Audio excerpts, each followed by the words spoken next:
Emily Brontë, Wuthering Heights, Chapter 34. For some days after that evening, Mr. Heathcliff shunned meeting us at meals. Yet, he would not consent formally to exclude Hareton and Cathy.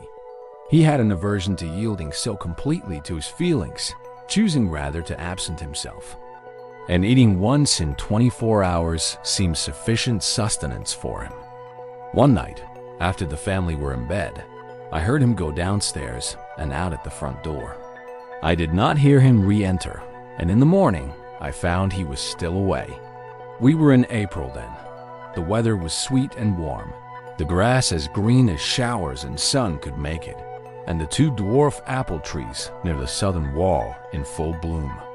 After breakfast, Catherine insisted on my bringing a chair and sitting with my work under the fir trees at the end of the house.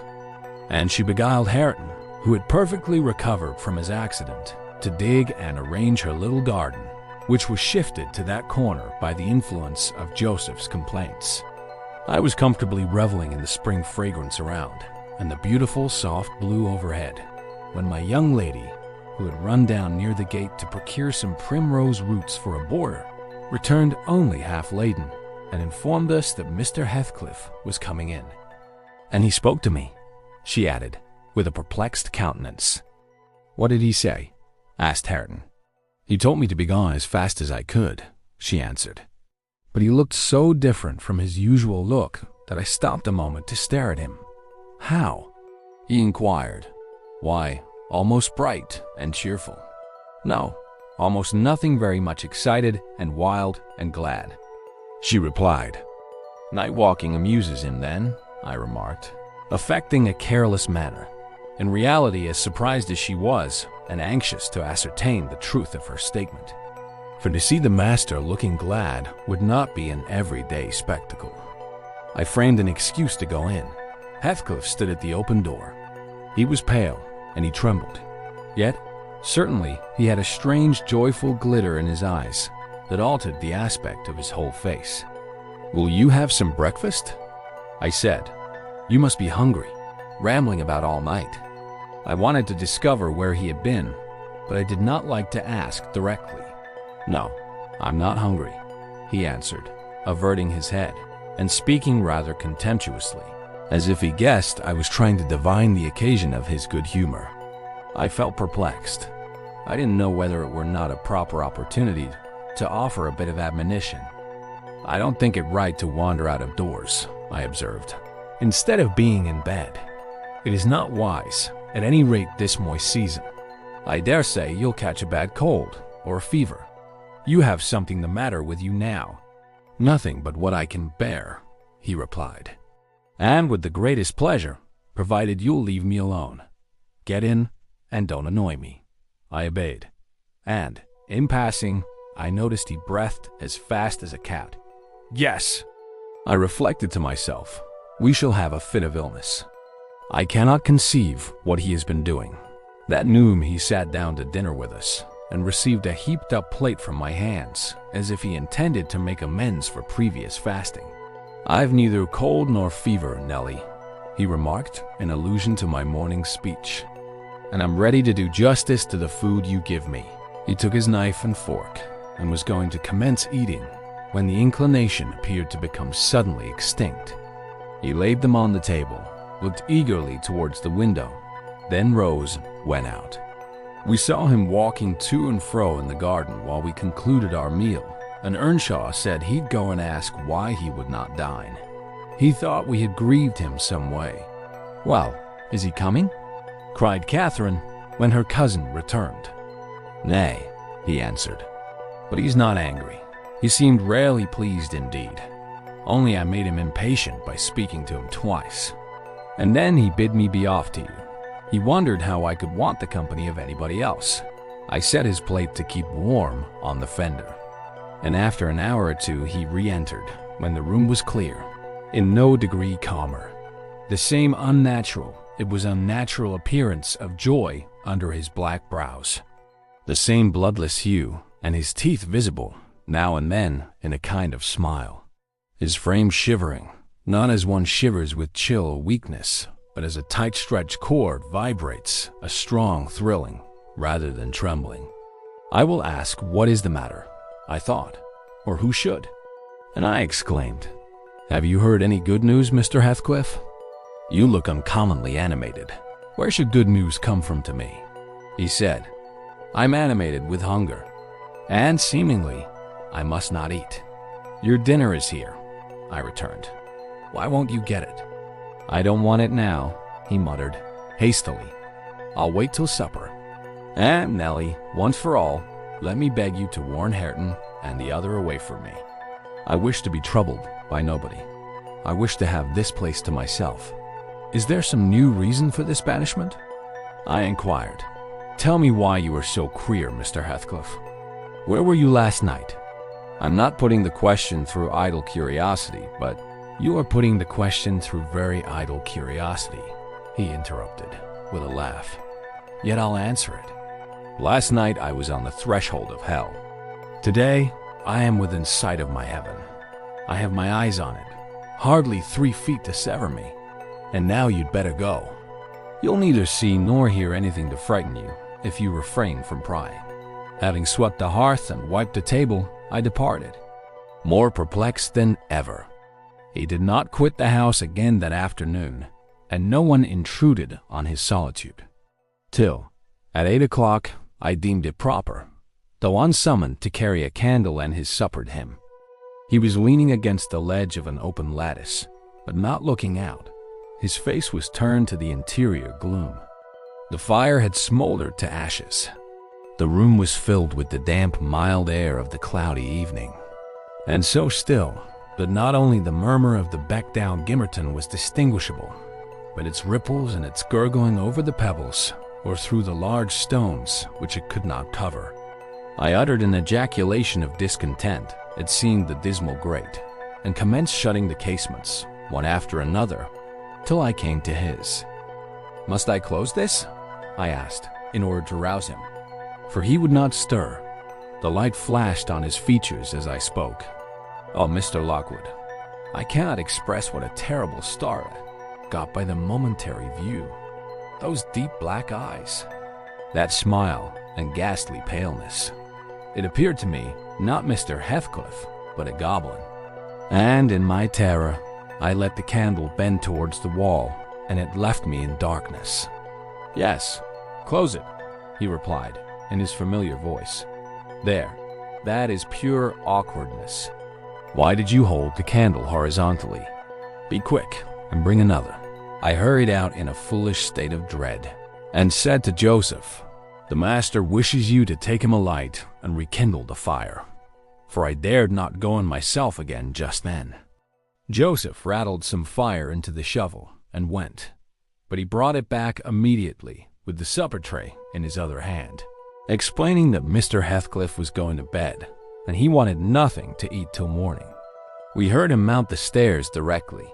He did not proceed to his ordinary chamber, but turned into that with the paneled bed. Its window, as I mentioned before, is wide enough for anybody to get through, and it struck me that he plotted another midnight excursion, of which we had no suspicion. Is he a ghoul or a vampire? I mused. I had read of such hideous incarnate demons. And then I set myself to reflect how I had tended him in infancy, and watched him grow to youth, and followed him almost through his whole course. And what absurd nonsense it was to yield to that sense of horror. But where did he come from? The little dark thing harbored by a good man to his bane. Muttered superstition as I dozed into unconsciousness. And I began, half dreaming, to weary myself with imagining some fit parentage for him. And, repeating my waking meditations, I tracked his existence over again with grim variations. At last, picturing his death and funeral, of which all I can remember is being exceedingly vexed at having the task of dictating an inscription for his monument and consulting the sexton about it. And as he had no surname and we could not tell his age, we were obliged to content ourselves with the single word, Heathcliff. That came true. We were. If you enter the kirkyard, you'll read, on his headstone, only that, and the date of his death. Dawn restored me to common sense. I rose and went into the garden as soon as I could see, to ascertain if there were any footmarks under his window. There were none.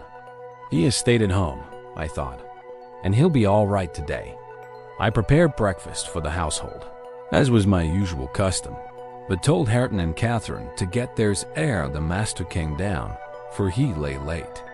They preferred taking it out of doors under the trees, and I set a little table to accommodate them.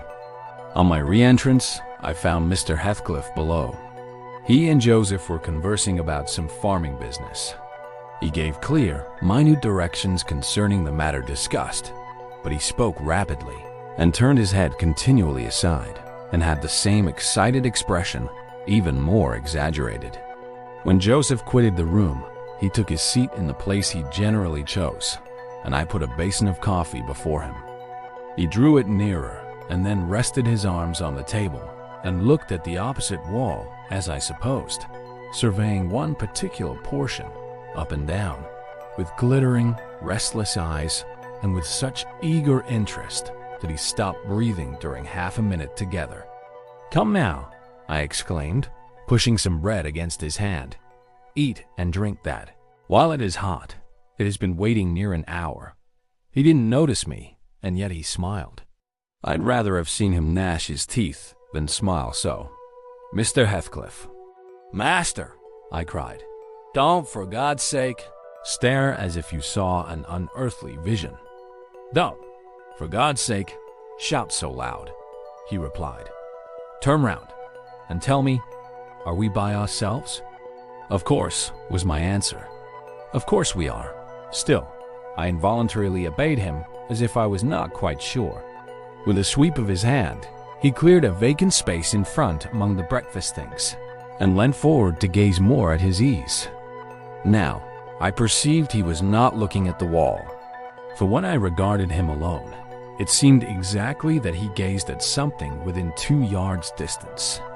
And whatever it was, it communicated, apparently, both pleasure and pain in exquisite extremes. At least the anguished, yet raptured, expression of his countenance suggested that idea. The fancied object was not fixed, either.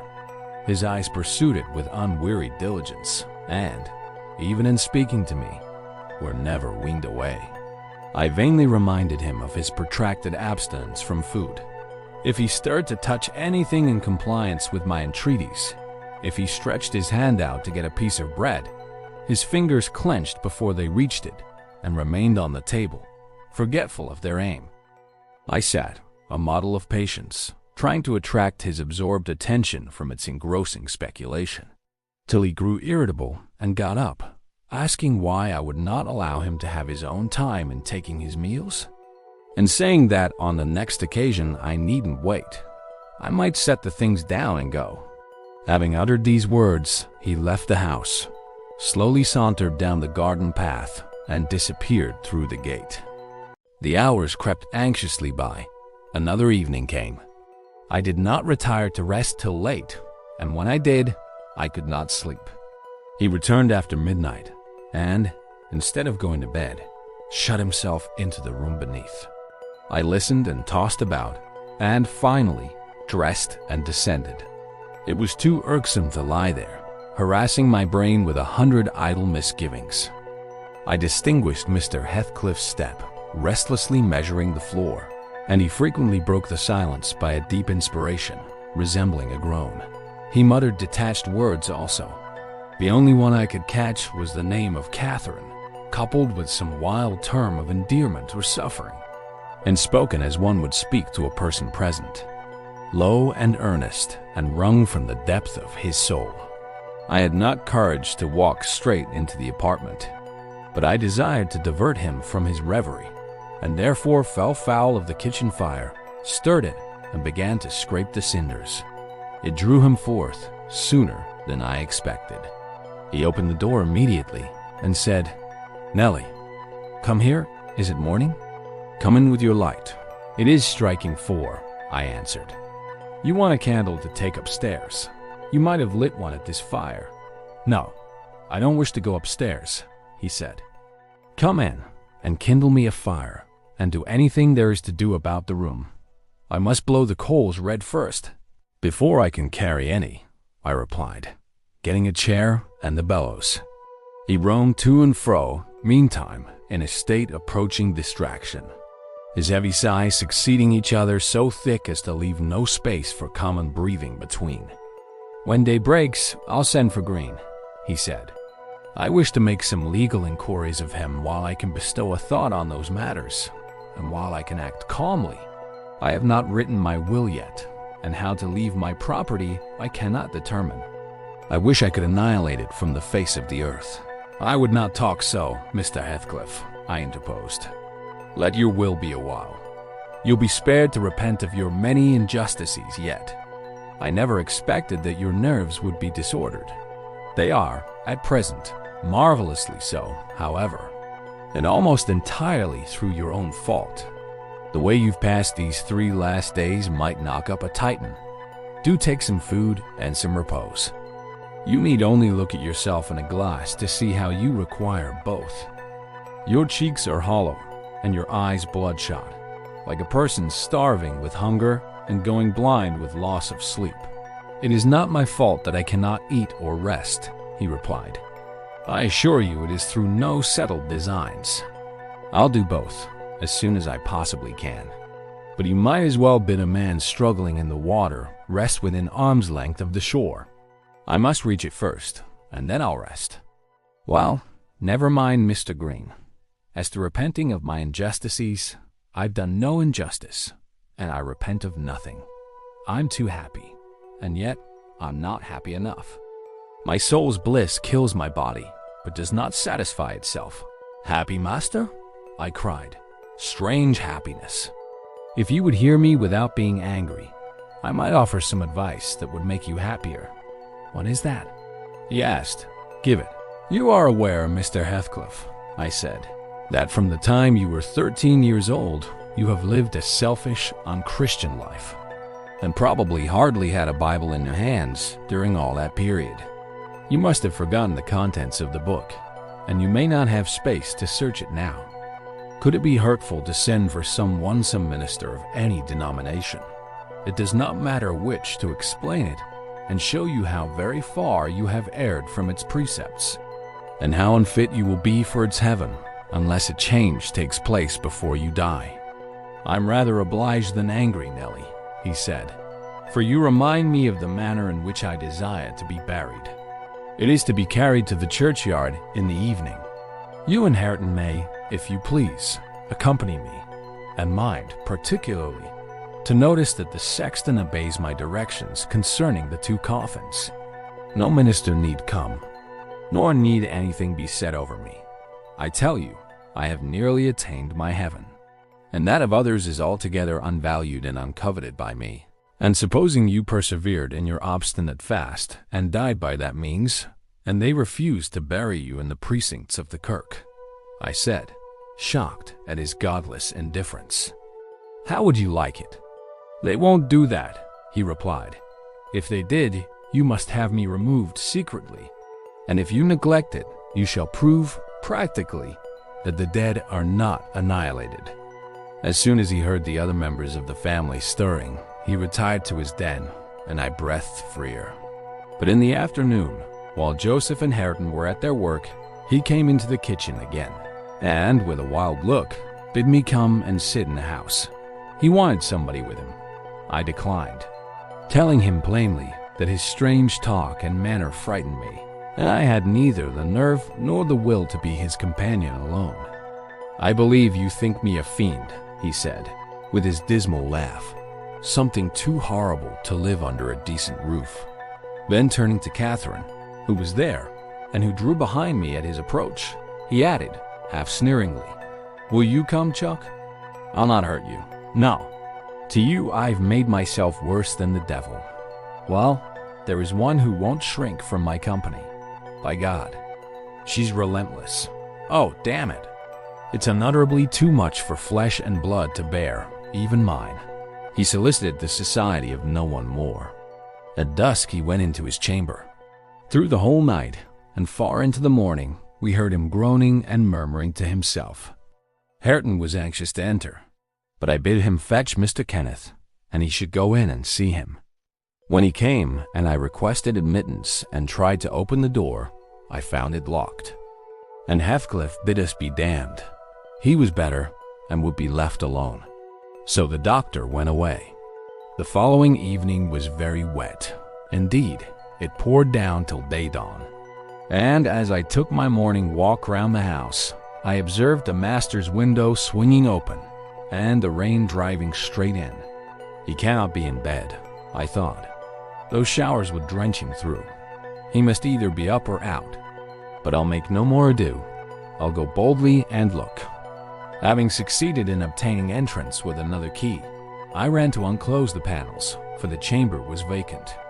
Quickly pushing them aside, I peeped in. Mr. Heathcliff was there laid on his back. His eyes met mine so keen and fierce, I started. And then he seemed to smile. I could not think him dead, but his face and throat were washed with rain. The bedclothes dripped, and he was perfectly still. The lattice, flapping to and fro, had grazed one hand that rested on the sill. No blood trickled from the broken skin, and when I put my fingers to it, I could doubt no more. He was dead and stark. I hasped the window. I combed his black, long hair from his forehead. I tried to close his eyes, to extinguish, if possible, that frightful lifelike gaze of exultation before anyone else beheld it. They would not shut. They seemed to sneer at my attempts, and his parted lips and sharp white teeth sneered too. Taken with another fit of cowardice, I cried out for Joseph. Joseph shuffled up and made a noise, but resolutely refused to meddle with him. "To divils harried off his soul," he cried, "and he may have his carcass into the barging, for aught I care. Ack, what a wicked on he looks, gurning at death." And the old sinner grinned in mockery. I thought he intended to cut a caper round the bed, but suddenly composing himself, he fell on his knees and raised his hands, and returned thanks that the lawful master and the ancient stock were restored to their rights. I felt stunned by the awful event, and my memory unavoidably recurred to former times with a sort of oppressive sadness. But poor Hareton, the most wronged, was the only one who really suffered much. He sat by the corpse all night, weeping in bitter earnest.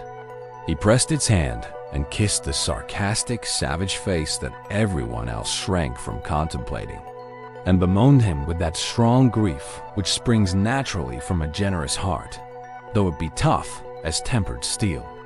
Mr. Kenneth was perplexed to pronounce of what disorder the master died.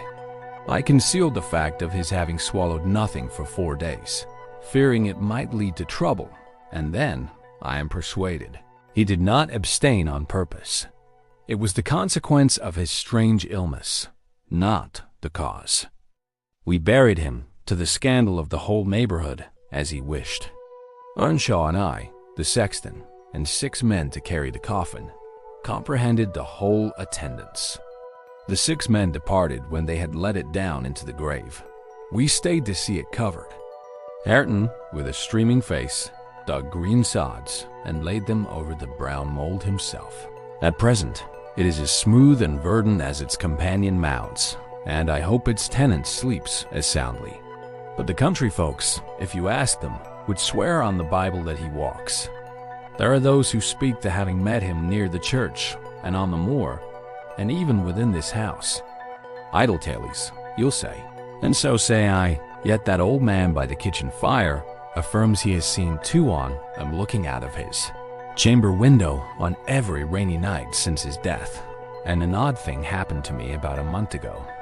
I was going to the Grange one evening, a dark evening, threatening thunder, and just at the turn of the heights, I encountered a little boy with a sheep and 2 lambs before him. He was crying terribly, and I suppose the lambs were skittish and would not be guided. "What is the matter, my little man?" I asked. "There's Heathcliff and a woman yonder, under to nab," he blubbered. "And I dare not pass him." I saw nothing, but neither the sheep nor he would go on, so I bid him take the road lower down. He'd probably raised the phantoms from thinking, as he traversed the moors alone, on the nonsense he had heard his parents and companions repeat. Yet, still, I don't like being out in the dark now, and I don't like being left by myself in this grim house. I cannot help it. I shall be glad when they leave it and shift to the Grange. They are going to the Grange, then? I said. Yes, answered Mrs. Dean, as soon as they are married, and that will be on New Year's Day. And who will live here then? Why, Joseph will take care of the house, and, perhaps, a lad to keep him company. They will live in the kitchen, and the rest will be shut up, for the use of such ghosts as choose to inhabit it? I observed. No, Mr. Lockwood, said Nellie, shaking her head. I believe the dead are at peace, but it is not right to speak of them with levity. At that moment the garden gate swung to. The ramblers were returning. They are afraid of nothing, I grumbled, watching their approach through the window. Together, they would brave Satan and all his legions. As they stepped onto the doorstones and halted to take a last look at the moon, or more correctly, at each other by her light, I felt irresistibly impelled to escape them again. And pressing a remembrance into the hand of Mrs. Dean, and disregarding her expostulations at my rudeness, I vanished through the kitchen as they opened the house door.